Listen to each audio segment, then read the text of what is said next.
नमस्कार, आप देख रहे हैं राजधानी समाचार। भारतीय जनता पार्टी कार्यालय हम पहुंचे और लगातार तमाम वो कार्यकर्ता वो उत्साह जिनके अंदर चुनाव नज़दीक आ गए। एक भाजपा को चुनाव प्रचार के जो कार्यकर्ता जो काम करते हैं अलग ही उत्साह रहता है। इन लोगों से बात करेंगे कहाँ से दावेदारी करने आ रहे हैं और क्या इनके मन में है और किस प्रकार से संगठन विधानसभा स्तर पर काम कर रहा है। कहाँ से आए हैं, आपका क्या नाम है, पूरा परिचय बताइए। मेरा नाम अमित सिंह पवार है। मैं खरगोन जिले की विधानसभा भगवानपुरा 186 से आया हूँ। जी, क्या लग रहा है इस बार चुनावी माहौल है, कई नेता तैयारी कर रहे हैं, कई युवा भी तैयारी कर रहे हैं। क्या लगता है कि पार्टी इस बार अगर युवाओं को टिकट देगी तो कैसा बनेगा माहौल चुनाव में? बिल्कुल, जो पार्टी की सोच है युवाओं को देने की बहुत ही अच्छी है। अगर युवाओं को टिकट दिया जाता है तो युवा अपनी एनर्जी और अपने अनुभव के आधार पर क्षेत्र में बिल्कुल विकास के लिए माननीय प्रधानमंत्री जी और माननीय मुख्यमंत्री जी की योजनाओं को साकार करेंगे। अगली बार पिछली बार के चुनाव रहे थोड़े सही नहीं रहे क्योंकि कांग्रेस सरकार आई थी, कुछ गलतियां भी की थी पार्टी ने। आपको क्या लगता है कि वो गलतियां में कुछ सुधार हुआ कि नहीं हुआ?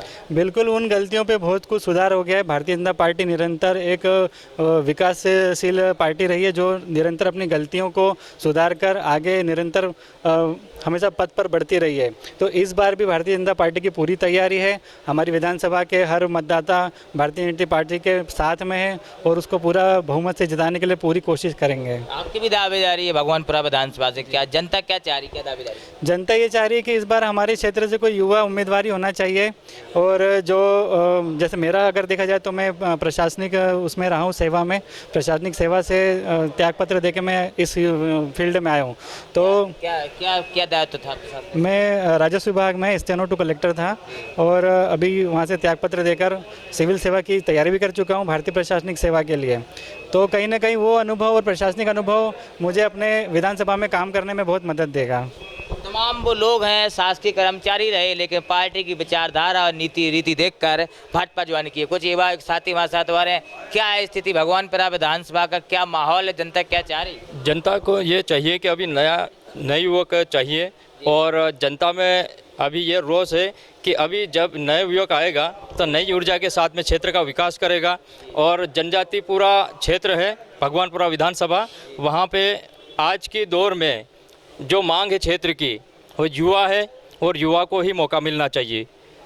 कैसे देखते हैं चुनाव नज़दीक हैं, घोषणा कई प्रकार की कर रही पार्टी, लाडली बहना तो कांग्रेस नारी सम्मान, इन घोषणाओं का कितना असर पड़ेगा चुनाव में? ये तो सारे पार्टी के बहुत अच्छे हमारे भारतीय जनता पार्टी ने काम किया है। ये जन जन तक सारी योजनाओं का लाभ लिया है, इसलिए जनता को हमें बताने की जरूरत नहीं, वो स्वयं जानता है कि भारतीय जनता पार्टी ने हमारे जनहित के लिए जो काम किए हैं, इसलिए वो सहमति से तैयार है। एक बड़ा सवाल है, अभी जो टिकटें हुई हैं 39 प्रत्याशियों को, कई प्रत्याशियों का विरोध हो रहा है।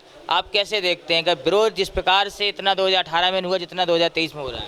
ये क्या है, अपनी अपनी सोच है भारतीय जनता पार्टी की। पूर्व विधायक विरोध कर रहे हैं। जो पहले जो रहे हैं उन लोगों के आपस में कुछ हो सकता है कि जमती ना हो, परंतु भारतीय जनता पार्टी का जो कैंडिडेट है वो हमारा प्रत्याशी है, इसलिए हमें उन्हें स्वीकार करना चाहिए और भारतीय जनता पार्टी के विधायक को बनाने के लिए प्रयास करना चाहिए। भगवानपुरा विधानसभा में क्या कोई विरोध तो नहीं होगा किसी को टिकट देने? वहाँ पे कोई ऐसा विरोध नहीं है। वहाँ पे जितने भी हमारे जो टिकट मांगने वाले हैं वो सब एक सामंजस्य बनाकर मांग रहे हैं। जिसको भी टिकट मिलेगा एकजुट होकर हम उनके लिए काम करेंगे और भारतीय जनता पार्टी का विधायक बनाएंगे। तो बड़ी बात कही है खरगोन जिले की भगवानपुरा विधानसभा से तमाम लोग हैं, कैमरामैन से कहूँगा सभी को दिखाएं।